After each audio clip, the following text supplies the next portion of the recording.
road tripping, a performance car. It's not the first thing that comes to mind, but to us, it's perfect. So today we're gonna go from here, Los Angeles, California, to our favorite racetrack in the world, Laguna Seca, up in Monterey. And we're gonna do it in this.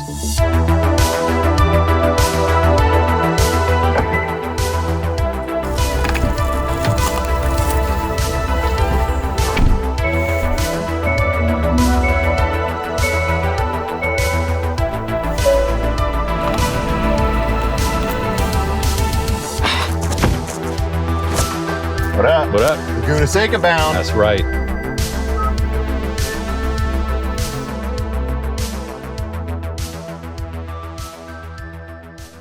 So today our road trip is almost 500 miles, but realistically, we're not worried about that. And this car wasn't really designed with long distance road tripping in mind. This is Hyundai's top performance EV model. And like a lot of top performance models of cars, efficiency isn't always the top priority. It's all about the excitement, and this car definitely delivered. Yeah, that's right. When they were engineering this car, one of the big goals was to be able to take it to a place like the Nürburgring Nordschleife, do 2 laps, come in, quick charge, and then go back out and do more laps. That's short burst energy. That's a ton of power at once. It's not really thinking about like long-term road trips. It's just a different kind of engineering, which it's really good at the fun stuff. But we're gonna see what it's like to do some of the fun stuff, but also mix in a little bit of range. We have to go up to Laguna Seca to do some more stuff with the IONIQ 5N, and we figured, let's make this into a good road trip. It's gonna take up the entire day to go up there, whether we had a gas car or an electric car. So because we have to charge, we're gonna use that as an opportunity to go somewhere that we don't often stop at. This is a really cool little town called Solvang.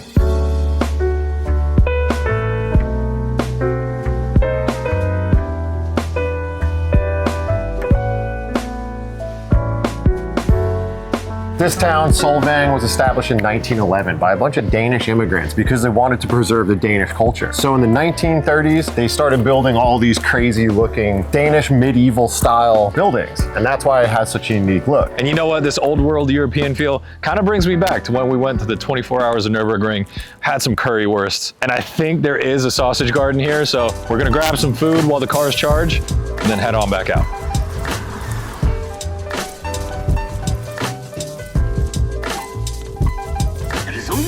We have about 220 miles to get from Solvang to Laguna Seca. Our plan is we're gonna stop by a place we've been meaning to go for a long time now. And it's one of those things where you have a great opportunity to stop in places that you wouldn't necessarily stop other times. So we have a really good friend, a coworker, who opened up a vinyl bar in San Luis Obispo, which is the perfect distance between here and Monterey. You're gonna pop in there, get a little extra charge top off, and say what's up to our pal.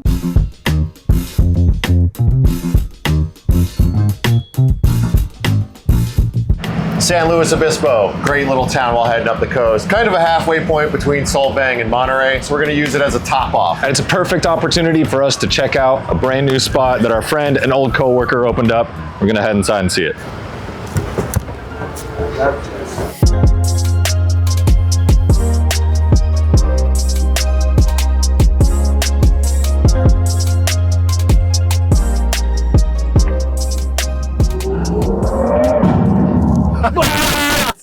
It's a sonic boom! That's crazy. So we're going through the different sounds that this car has to offer. I've only heard ignition sound in this thing. We just tried supersonic. It does a sonic boom on every shift.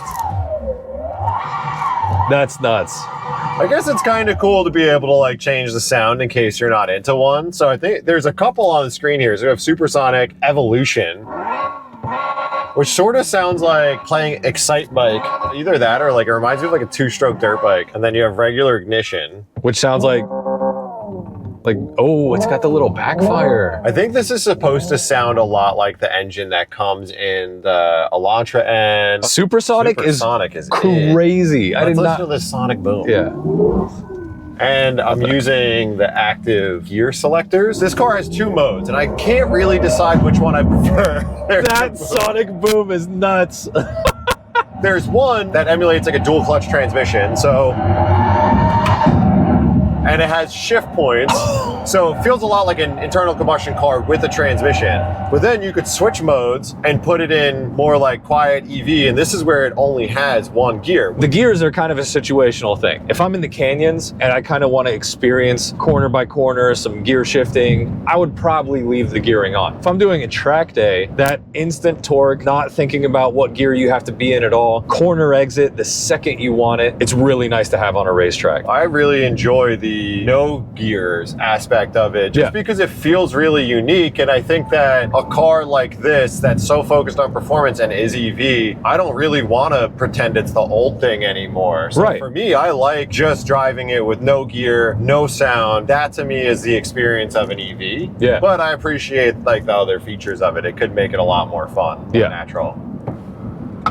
And it's nuts. Any speed you hit it at, like, it's just power right there. It's so much. It's honestly ridiculous that there's this much speed in like a factory production car. Yeah. Because this is like a nice casual highway roll. And it just mushes you back in your seat. Man, when we were kids and we were building like fast cars, this would absolutely... Parts, tuners, making cam lopes where your car is almost shutting down at the stoplight to not even make a third of the power that this thing makes. And certainly not put it down. Yeah. EV has the most insane traction control that you could ever have. It's putting every last pound-foot of torque down to the ground, where you're not getting all that loss of energy through tires. Wheel spin, kind of torque steer, all that.